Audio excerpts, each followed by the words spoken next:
आज का ये दिन महत्वपूर्ण है। माननीय प्रधानमंत्री श्री नरेंद्र मोदी ने एक नया इतिहास रचा है। पूर्व की कई सरकारों ने नए संसद भवन की आवश्यकता पर चर्चा की थी। माननीय प्रधानमंत्री ने इस पर विचार किया और नए भारत के निर्माण की अपनी दूरदर्शिता के साथ उन्होंने नए संसद भवन का निर्माण कराया, जो हमारी विरासत और परंपराओं को आधुनिकता से जोड़ती है। साथियों, नए संसद भवन का निर्माण नूतन और पुरातन के सह अस्तित्व का उदाहरण है। ये नई संरचना लगभग 59,000 श्रमवीरों के योगदान से बनाई गई है। माननीय प्रधानमंत्री ने राष्ट्र की ओर से उनका आभार प्रकट किया है। 75 वर्ष पहले की स्वतंत्रता की भावना को पुनर्जीवित करते हुए माननीय प्रधानमंत्री ने आज तमिलनाडु के अधीनमों से सेंगोल को स्वीकार किया है। सेंगोल राष्ट्र के लिए न्यायपूर्ण और निष्पक्ष शासन का स्मरण कराता है। सेंगोल तमिल शब्द सेम्मई से लिया गया है, जिसका अर्थ है नीति परायणता। इसके शीर्ष पर न्याय के प्रतीक पवित्र नंदी अपनी अचल दृष्टि में विराजित हैं। ये वही सेंगोल है जिसे श्री जवाहरलाल नेहरू ने 14 अगस्त 1947 की रात को थिरुवावडथुरई आदीनम से एक अनुष्ठान के माध्यम से स्वीकार किया था, जिसका आयोजन भारतीय सभ्यता के अनुसार किया गया था।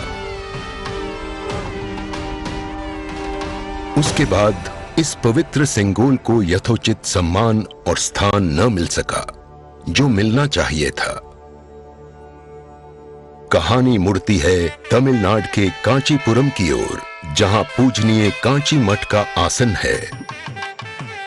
15 अगस्त 1978 मठ के 68वें प्रमुख परम पावन श्री चंद्रशेखरेंद्र सरस्वती स्वामीगढ़, जो महापेरियवा अर्थात प्रबुद्ध ज्येष्ठ के रूप में जाने जाते हैं, वे सेंगोल वृतांत को स्मरण करते हुए अपने अनुयायी डॉक्टर आर सुब्रमण्यम से इसका वर्णन करते हैं, जिसे उन्होंने अपनी किताब में स्थान दिया है। महापेरियवा ने बताया कि स्वतंत्रता दिवस के अवसर पर सेंगोल ने एक महत्वपूर्ण भूमिका निभाई थी। हमारे इतिहास की किताबों में यह तथ्य अवश्य होना चाहिए था, लेकिन गत कई वर्षों में कहीं भी इसका उल्लेख नहीं किया गया है। एक बार इस अद्भुत संस्मरण के सार्वजनिक होने पर तमिल मीडिया व प्रकाशनों ने इसे अपने संपादनों और वेबसाइटों में वरीयता दी। माननीय प्रधानमंत्री एक परंपरागत प्रतीक की खोज में थे। तत्पश्चात सेंगोल ने उनका ध्यान आकर्षण किया।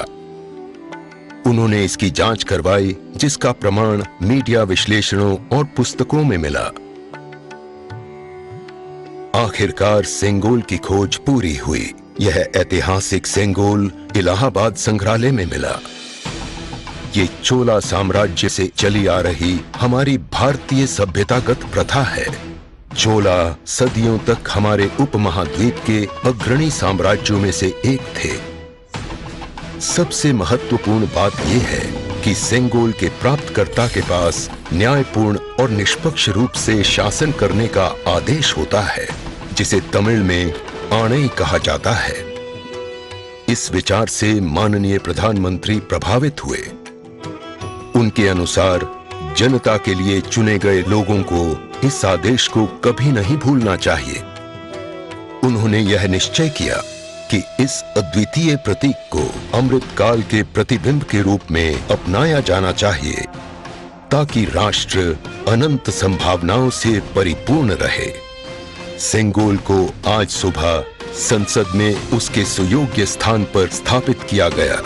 यह सभी के लिए भारत सरकार के न्यायपूर्ण और निष्पक्ष शासन के अटूट संकल्प का स्मरण कराता है। इस दृढ़ता के साथ भारत विश्व गुरु के रूप में अपना यथोचित स्थान ग्रहण करने की ओर बढ़ रहा है।